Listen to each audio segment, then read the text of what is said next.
Hello YouTube. स्वागत है मेरे चैनल अनबॉक्सिंग नेक्स्ट पे। और मैं हूँ आपका दोस्त और होस्ट एस के।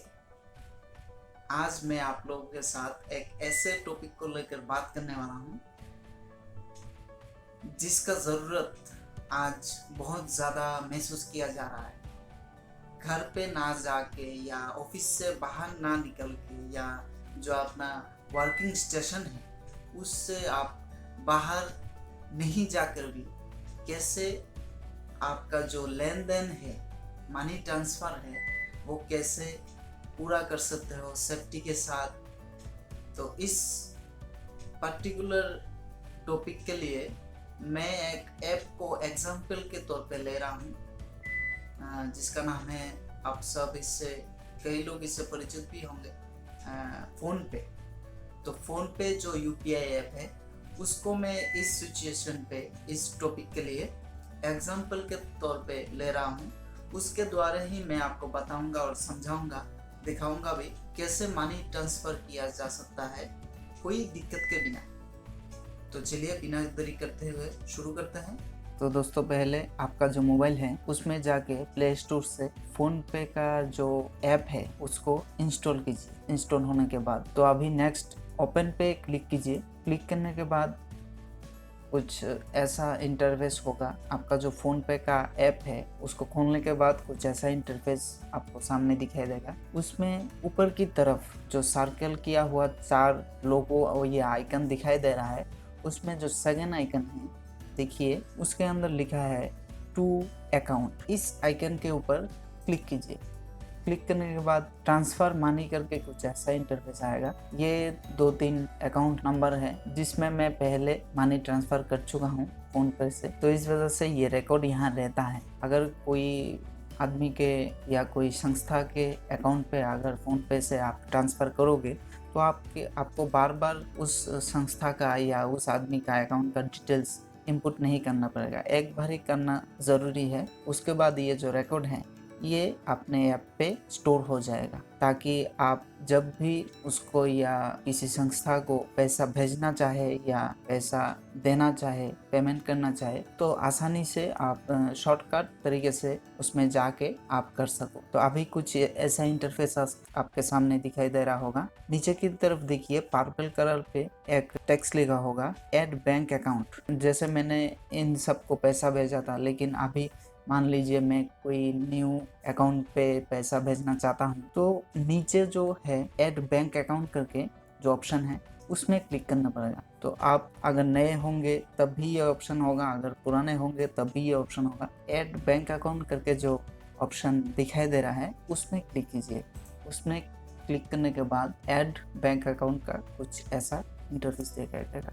उसमें देखिए, पहले ऑप्शन आएगा आईएफएससी कोड का। ये जिस व्यक्ति या संस्था के अकाउंट पे आप पैसा भेजने वाले हो उस अकाउंट का आईएफएससी कोड यहाँ पर इनपुट करना होगा। मतलब जिस व्यक्ति या संस्था का अकाउंट होगा, किसी न किसी बैंक पे तो अकाउंट होगा ही, उस बैंक का जो कोड है उसको आईएफएससी कोड बोलते हैं। वो कोड को यहाँ इनपुट करना पड़ेगा। तो ये कहाँ से मिलेगा, ये आप पूछिए जिस व्यक्ति का आप अकाउंट पे पैसा ट्रांसफ़र करना चाहते हो उससे पूछिए ये कोड देने के लिए, कि ये कोड जो है वो हर बैंक के जो पासबुक है उसके फ्रंट पेज में ये छपा रहता है, जिसमें आपका नाम, डेट ऑफ बर्थ, आपका जो एड्रेस होता है, बैंक का जो एड्रेस होता है, जिस पेज में फ्रंट पेज में जो अकाउंट नंबर होता है, वहाँ ही ऊपर की तरफ आपको कहीं दिखाई दे रहा होगा आईएफएससी कोड, उसको यहाँ इनपुट करना पड़ेगा। हर बैंक के हर अकाउंट पासबुक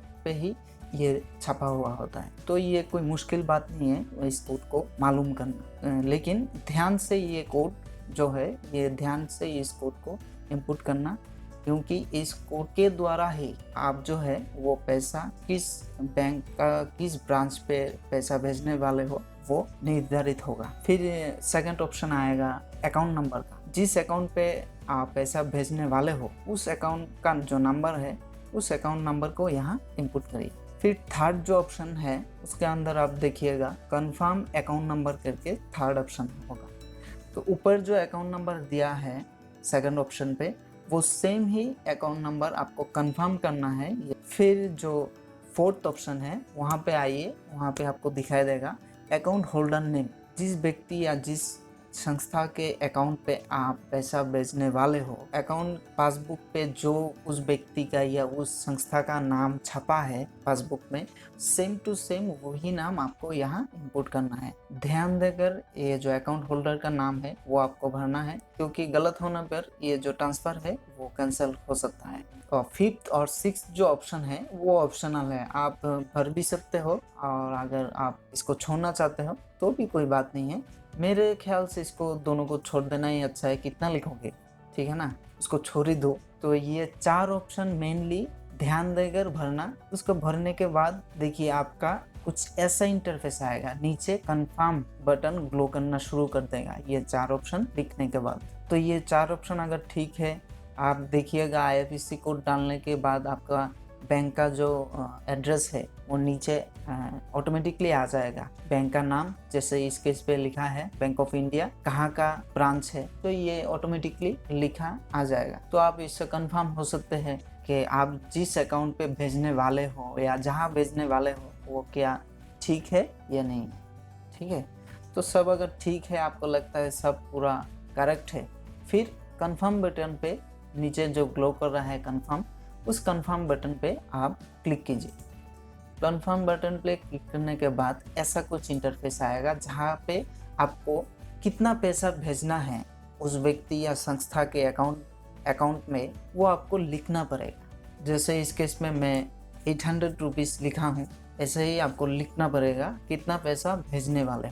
ठीक है, लिखने के बाद नीचे सेंड बटन जो है वो ग्लो करना शुरू कर देगा। तो सेंड बटन पे अभी क्लिक कीजिए। सेंड बटन पे क्लिक करते ही आपका जो ट्रांजैक्शन है वो पूरा सक्सेसफुल हो जाएगा। देखिए सेंड बटन को क्लिक करने के बाद कुछ ऐसा इंटरफेस आएगा। देखिए ऊपर ग्रीन कलर बैकग्राउंड पे लिखा है ट्रांजैक्शन सक्सेसफुल। कितने बजे? 1:55 पे। ठीक है, कितने बजे आपने ट्रांजैक्शन किया था, कहाँ ट्रांजैक्शन किया था, बैंक का नाम, बैंक अकाउंट होल्डर का नाम, और कितना पैसा ट्रांजैक्शन किया था, आपका अकाउंट से कितना पैसा ट्रांजैक्शन हुआ था, सब कुछ। ये मान लीजिए ये एक रिसिप्ट कॉपी है जो आपकी हिस्ट्री में हमेशा रहेगा। कहीं पे भी आपको अगर इसका ज़रूरत होता है दिखाने के लिए कि मैंने पैसा भेजा था, तो ये आपने फ़ोन पे के हिस्ट्री पे आपको ये मिल जाएगा, कोई दिक्कत नहीं है। ये बैंक का जो रिसिप्ट होता है ये रिसिप्ट की तरह ही है। ये आपके पास प्रूफ है कि आपने पैसा भेजा था और पैसा भेजने का जो प्रोसेस है वो पूरा सक्सेसफुल हुआ था, ट्रांजैक्शन जो है वो सक्सेसफुल हुआ था। आशा करता हूँ आपको ये जो इन्फॉर्मेशन मैं दिया हूँ वो समझ में आया होगा। अगर समझ में नहीं आया है तो नीचे कमेंट बॉक्स पे जाकर अपना जो क्वेश्चन है, अपना जो कोई दिक्कत है जो आप नहीं समझ पाए हो, उसके बारे में लिख के मुझको बताइए। मैं ज़रूर इसका आंसर देने का कोशिश करूँगा जल्द ही।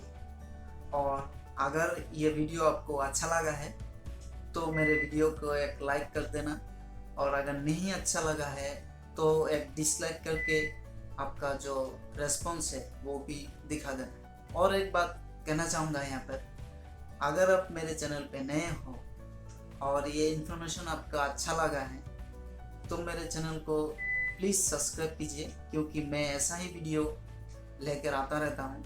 और सब्सक्राइब करने के साथ साथ पास वाले घंटी बटन को भी दबा के ज़रूर जाना, ताकि मेरा जो लेटेस्ट वीडियो है वो आपको अपलोड करते ही मिल जाए। तो इस वीडियो में इतना ही, मिलते हैं अगले वीडियो पे। तब तक के लिए thank you and keep watching.